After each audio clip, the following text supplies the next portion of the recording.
बहुत समय पहले विदर्भ नगर में श्रीधर नाम का एक व्यापारी रहता था। उसके पास घर, परिवार, सम्मान सब कुछ था, पर उसके घर में कुछ भी ठीक नहीं चल रहा था। व्यापार में घाटा, घर में झगड़े, बच्चों की पढ़ाई में दिक्कतें। ऐसा लगता था जैसे कोई अदृश्य रुकावट सब कुछ बिगाड़ रही हो।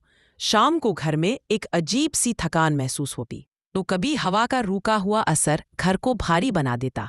श्रीधर असमंजस में था, आखिर ये सब क्यों हो रहा है। एक दिन एक वृद्ध साधु उनके दरवाजे आए। श्रीधर ने आदर से उन्हें भोजन कराया। साधु मुस्कुराए और बोले, तुम्हारे घर में वास्तु दोष है, ऊर्जा असंतुलित है, इसलिए शांति नहीं मिलती। श्रीधर चकित हो गया। महाराज, आप कैसे कह सकते हैं? साधु बोले, यदि तुम चाहो तो मैं घर देख सकता हूं। साधु पूरे घर में घूमे।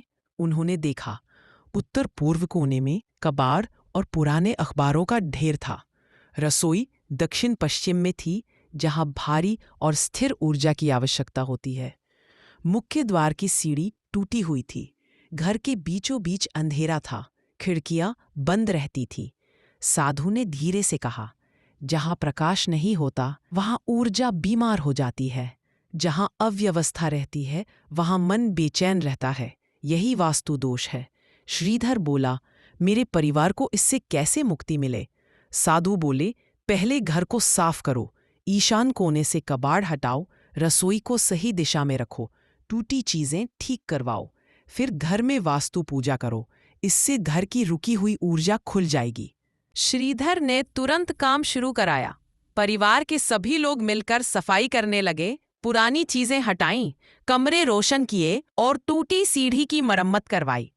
अंबिका, उसकी छोटी बेटी, दीवारों पर फूल पत्तियों के सुंदर चित्र बनाती रही। धीरे धीरे घर में रोशनी फैलने लगी, जैसे किसी ने हवा की ताजगी फिर से खोल दी हो। पूजन का दिन आया। साधु ने घर के हर मुख्य स्थान पर दीपक जलाया। मुख्य द्वार, रसोई, पूजा स्थल और उत्तर पूर्व दिशा। उन्होंने मंत्र पढ़े और कहा, पूजा देवताओं को नहीं, तुम्हारे मन को शांत करती है। मन शांत होगा तो घर की ऊर्जा स्वयं शुभ हो जाएगी। पूजन के बाद साधु ने कुछ सरल नियम बताए।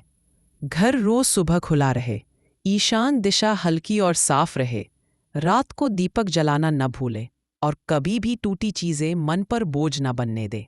कुछ सप्ताह बीते और चमत्कारिक परिवर्तन शुरू हुए। व्यापार में धीरे धीरे लाभ आने लगा। घर में पहले जैसी बहसें कम हो गईं। बच्चों की पढ़ाई सुधरने लगी। अंबिका के डरावने सपने छूट गए, सपनों में खुश रहती थी। पड़ोसी भी पूछने लगे, आपके घर में ऐसा क्या परिवर्तन हुआ? पहले अजीब सी बेचैनी रहती थी, अब शांति फैल गई है। साधु ने हंसकर कहा, किसी चमत्कार की आवश्यकता नहीं होती। जहां स्वच्छता, रोशनी और संतुलन होता है, वहां ईश्वर स्वयं आ जाते हैं। कुछ समय बाद साधु आगे बढ़ गए, पर उनके बताए हुए नियम हमेशा घर में चलते रहे। श्रीधर समझ गया कि वास्तु पूजा सिर्फ कोई धार्मिक रस्म नहीं, बल्कि घर और मन की स्वच्छता की प्रक्रिया है। जब मन, दिशा और आदतें संतुलित होती हैं, तभी जीवन में सुख समृद्धि आती है।